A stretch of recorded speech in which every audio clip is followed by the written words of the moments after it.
Today we start chapter 2, which is biological molecules, and we're going to do 2.2, which is carbohydrates and lipids. And in this we're going to study the different structures of carbohydrates, which are, of course, the main one is alpha glucose and beta glucose.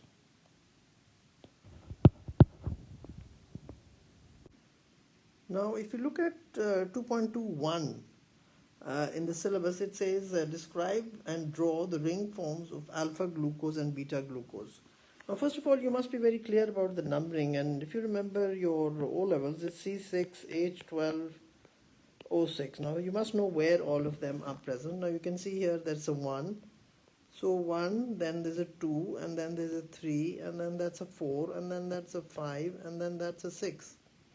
So carbon 1, carbon 2, carbon 3, carbon 4, carbon 5, and carbon 6. So C6. The rest of the H and the O's, of course, you've got to also remember them. Now, the difference between alpha glucose and beta glucose. Now, there's a very easy mnemonic which I have made for you. Alpha is below, and beta is above. But what is it above? It's actually all a story about carbon 1. It's all about carbon 1. So in alpha glucose, the OH is below. Please remember, we only talk of this. So the hydroxyl group is below. And in this one, in beta glucose, it is above. So this is what you've got to understand. This is the only thing you've got to understand, is that in alpha glucose, the OH is below. In alpha glucose, the OH is below. And in beta glucose, the OH is above. Please pause the video, make your own notes, and remember things. In biology, you have to learn a lot of things. There's a lot of rote learning. So your first point of the syllabus is draw the ring forms of alpha and beta glucose. Then we come to the definitions that we have to talk about, like a monomer and a polymer. Now, I think you study that in chemistry as well. Monomers are simple molecules. And polymer is the same simple joined together by usually covalent bonds, and then it forms a polymer. So monomer would be glucose, and which is repeatedly joined by glycosidic bonds, and it forms glycogen.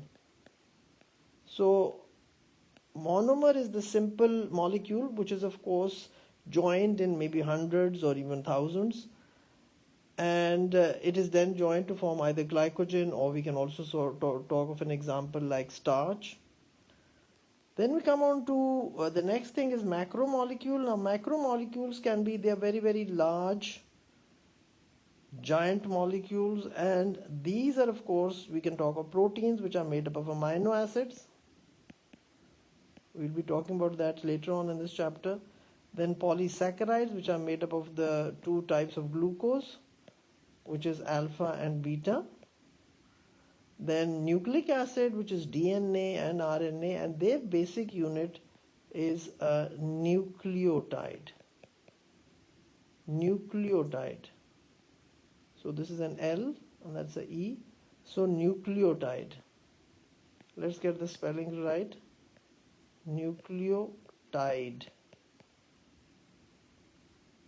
So DNA and RNA are nucleic acids, and they would be made up of nucleotides. We study that in a later chapter again.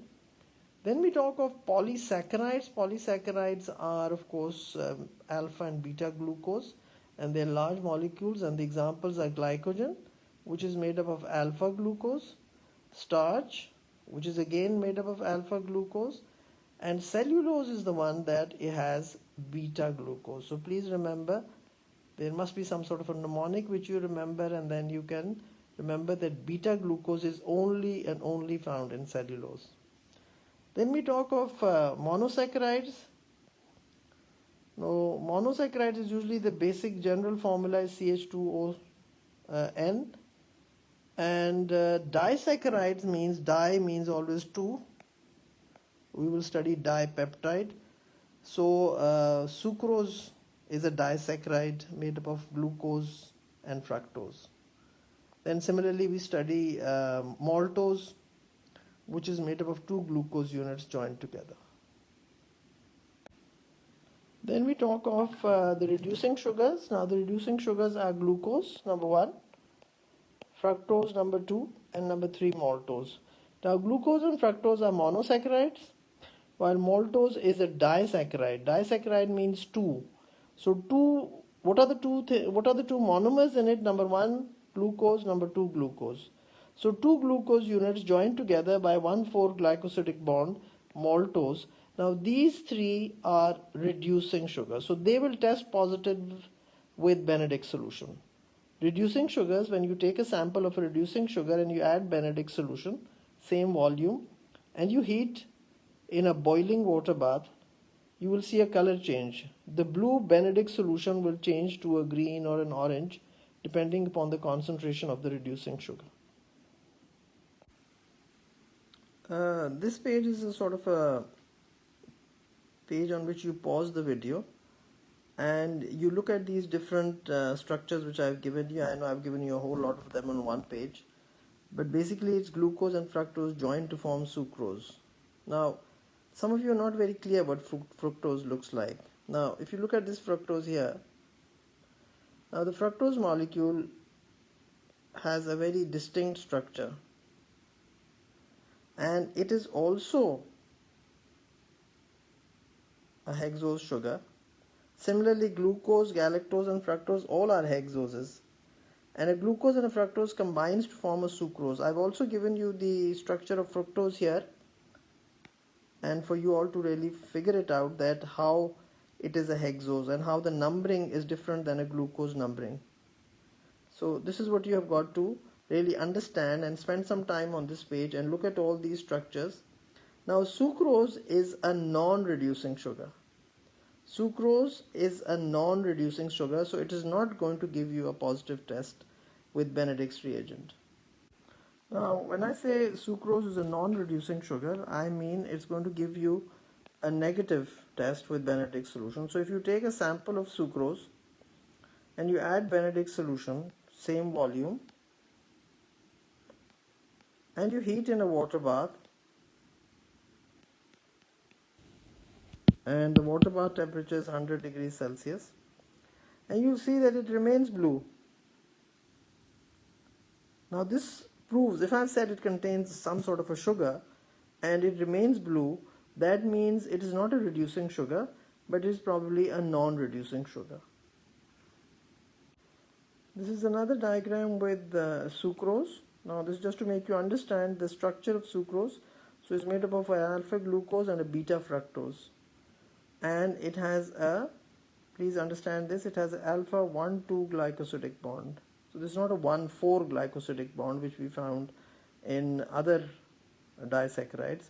So in sucrose there is an alpha 1,2 glycosidic bond, and please remember sucrose is, number 1, it's a disaccharide, and number 2, again, it's a non-reducing sugar. Now we have to study the 1,4 glycosidic bond. Now the 1,4 glycosidic bond, as you can see here, this is the 1 alpha, the first carbon, and then this is the fourth carbon of the glucose next to it, adjacent to it. Now this is going to result in the removal of a water molecule, and when a water molecule is removed, that is called condensation. So a condensation is going to take place, and this is going to be formed, which is an alpha 1,4 glycosidic bond. So you have to understand, why am I saying 1,4? Why am I saying 1,4? Because it's the 1 of this glucose and it is the 4 of this glucose. So the 1,4 glycosidic bond will be formed between, and this of course is a maltose molecule. Now two words have to be very clear to us. Number 1 is condensation. Now, in anything in which the water molecule, as you can see here, this water molecule is exiting, so this would be condensation. But if I want to break this bond, if I want to break the bond in which I'm going to add a water molecule, because I'm going to add, the water is going to split into the OH and the H. So the water molecule is going to break this, and that is called hydrolysis. Please understand this. The two totally two different things. One is the formation of a water molecule,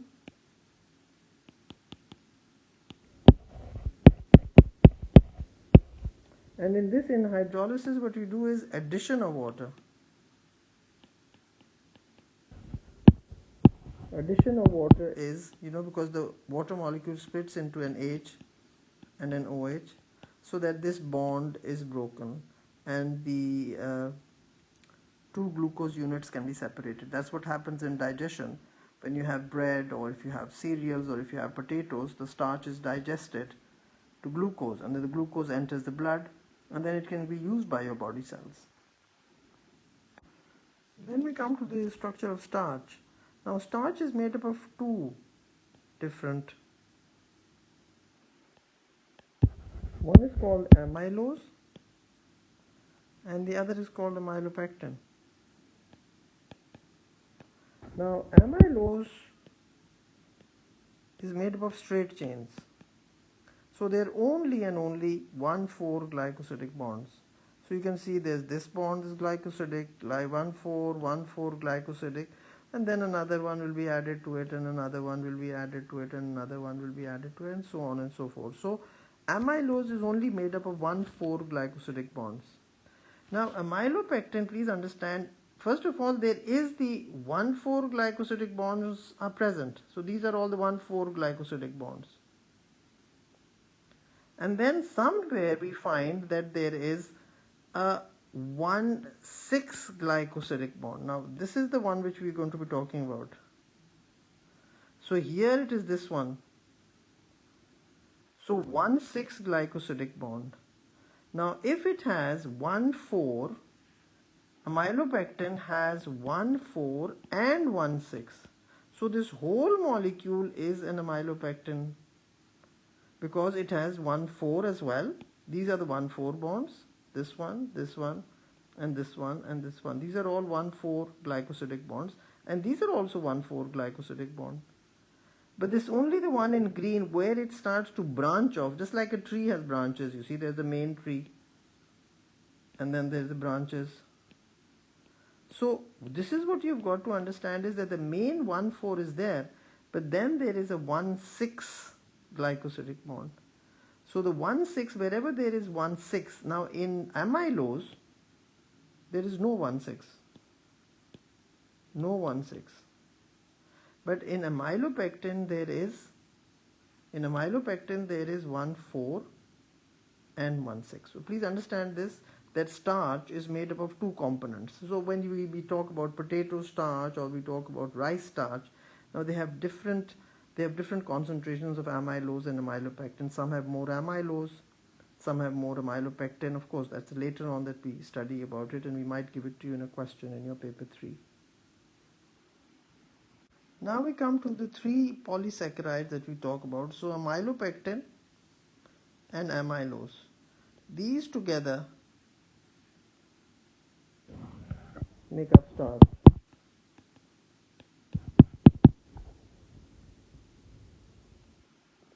Now both of these, of course, this is alpha glucose.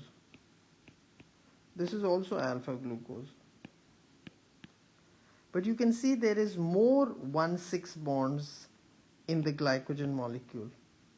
You can see that it has more branching. It has more branching as compared to the amylopectin. But please remember, amylopectin is just one part of the starch molecule. Starch is made up of the branched portion and the unbranched portion. You see, this amylose is unbranched. Amylose does not have any branching, so we call this unbranched. And amylopectin, we call this branched. But in glycogen, there is no unbranched portion. It's all branched, and the branching is much more than what we found in the starch. So glycogen does not have any such component. There is no such part in which it is not branched. This is, you see, amylose is not branched, it's unbranched. But the amylopectin, and amylose plus amylopectin is starch. While glycogen is on its own, it's all got 1,4 and 1,6 bonds. So glycogen has 1,4 and 1,6 bonds. Starch has a part which is only 1,4, which is amylose, and a part which has 1,4 and 1,6. So please read the question when you're answering this very important part of the syllabus. Now the last molecule that we study in polysaccharides is cellulose, and I told you cellulose is made up of beta glucose. Now it's a very interesting structure which it has.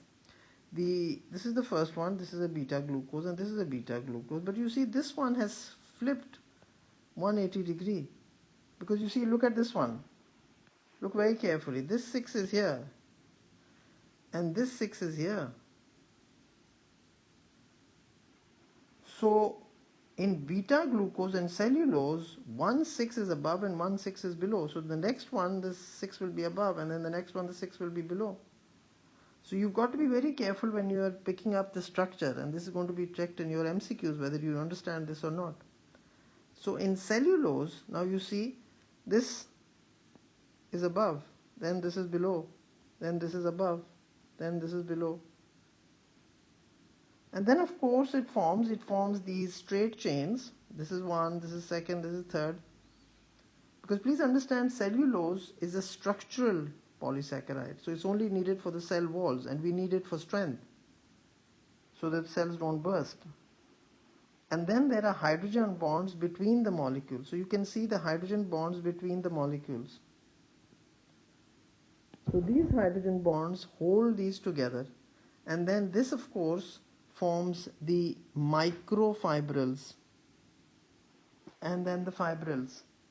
So cellulose is made up of beta glucose, and then you can see these, it's just like a rope which has many thin threads joined together to form a very thick rope, and then a thicker one.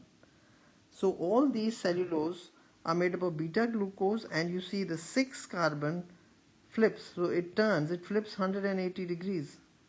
And this is something which you need to be very careful about when you're reading the question. If they're asking about cellulose, you've got to know that this one carbon 6 goes above, and then the other carbon 6 goes down.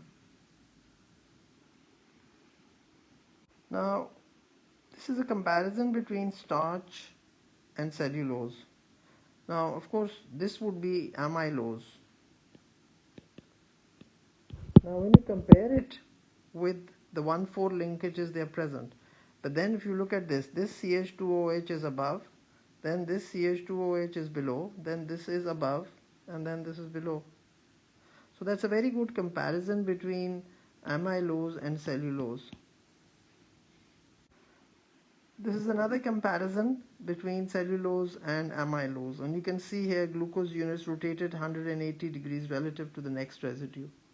So please pause the video here, have a look at this, and it says alpha 1,4 linked D-glucose. Of course you don't need to know all those details, but the beta 1,4, how it flips 180 degrees, that is what you have to understand. This is a very good comparative table, and I want you to pause it and have a look at it. This is the only one which is beta glucose, the rest are all alpha. Now in this amylose you only have 1,4, but in cellulose also you have only 1,4. So that's a very nice comparative between cellulose and amylose. But then amylose and amylopectin, starch is made up of amylose and amylopectin. Just like a burger has a bun and a patty, so similarly starch is made up of amylose and amylopectin. So there are two parts to it. So starch is made up of two different structures. One is amylose and the other is amylopectin. Please understand this, because we will be talking about this in the MCQs. This last table again is a comparison. It's a good table to go through when you're revising. So it compares glycogen and starch, and you can make your notes about it, and where 1,4 is present, where 1,6 is present. So in amylose, there is no 1,6. It's something very important that you need to remember. That will be all for carbohydrates, and in another video we'll continue with the lipids and the proteins. Thank you.